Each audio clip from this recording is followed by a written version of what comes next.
Let's go. Wednesday afternoon.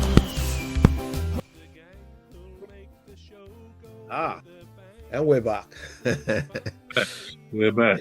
Yeah. Do you want to do the opening remarks this time, please, Bob? Yes, indeed. Well, good afternoon, football fans. Here we are again for another football referee. A few interesting things to talk about this week, we hope. So anyway, I'm Trevor Gear and he calls me Bruv. And I'm Emmy Hikins and he calls me Cuz. So. Good. Where do we start? It's been a busy week of football. Arsenal, yeah. 7-0, was it? 7-1. 7-1, yeah. We thought, well, I'm not gonna speak for us, but I thought Arsenal was dead. I thought Arsenal was just gonna be, floating around, winning 2 games, losing 1 game, losing 2 games, winning 1 game. Yeah. I thought they were just gonna barely just finish the season, probably be in the top 4, maybe 4th. But I think Real Madrid have a good contender on their hands now, don't you think? It's 7-1. Yeah. Champions League. I mean, especially, it's not as if it's a very early round or in the group stages. I mean, for teams now, they've all had to sort of either qualify or one way or another they've got to this stage. So to lose 7-0 at home, because it was at Eindhoven, wasn't it, that the game last night? To lose 7-1 at home is quite a remarkable. I mean, whether that says something about Arsenal's quality, because I agree with you. I mean, they're a great side, but they haven't looked invincible this season, not like the season when they were the Invincibles. They have lost a few games, as other teams have, of course. But yeah, I agree with you. It didn't look as if they were going to steam full ahead in the Champions League, but certainly Eindhoven will have to go some, there's a second leg to come, isn't there, I believe. So, but it's obviously a formality by the sound of it, 7-1. Yeah, good result for Arsenal. Good result for Arsenal. Yeah, I think Arsenal's as good as, being through that stage, because there's no comeback from 7-1. But not unless it was some Eastern betting syndicates involved or something like that. No, you can't imagine it. Or, it turns out that Eindhoven win 8-7. I mean, it would be a bit strange, wouldn't it? I don't think so. It's suspicious. It's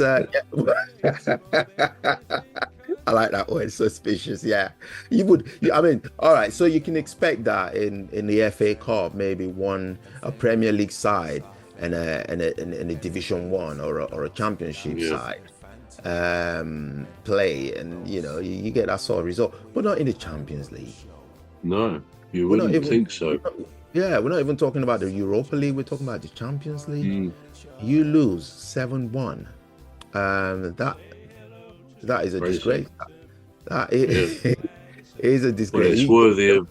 It's what a manager loses his job for, isn't it? To be beaten so humiliatingly at that score, at that level of this cup. It's incredible to lose by that amount. So, his job could be at risk, you'd think, wouldn't you? That's what I was going to say, yeah. Now, Liverpool on its slot. I think they're playing today. I think they're playing PSG tonight. Is it tonight or tomorrow? Yep. Not sure. Yeah. Well, they're playing PSG next. Now, how do you see that going? Well, on paper, it's a hard one, but I still think Liverpool will succeed. Soft family and the ladies, Dr. Gladys and Phantom and Rose. We all have a lovely show every weekday. So join us for a lovely show. Say hello to Phantom, Dr. Glad. G next. Now, how do you see that going? Well, on paper, it's a hard one, but I still think Liverpool will succeed. I think somehow their name might be on that cup this season. It's difficult to tell, of course, because you've got very good teams. PSG are a good team, but I stand by Liverpool. I think they're going to be okay, and I think they'll win this one. Yeah, yeah. I think their form now is crazy, and they're in crazy top form, aren't they, Liverpool? They're too good for the opposition, aren't they? They are, Yeah. and it's not just at home. They are really a formidable team to play against. Yeah. Yeah. So Amorim. Yeah, Amorim, yeah. Well, I mean, it looks like I saw this morning that, just to focus in on one potential transfer, they think that they will give Lindelof a free at the end of the season back to, I think he came from Benfica a few Right. years ago. And I think Manchester United paid 31 million for him. Well, it's a sad reflection of how far he's fallen in a way, although I suppose he's got older as well, that they're going to give him away on a free. So that's looks like one player who's going to be leaving. What about you? What's your view of them at the moment? Well, all right. So I didn't see the part of the game where Fulham scored. I saw the game, and we were down 1-0. But then I thought we're not losing this game. We're defending champions. Yeah, absolutely, they were. This is what I thought. Yeah. So I sat down and I thought, right, okay, I've missed a chunk of it. I'm gonna watch but the whole game, I think it was the second half, it was played in our half.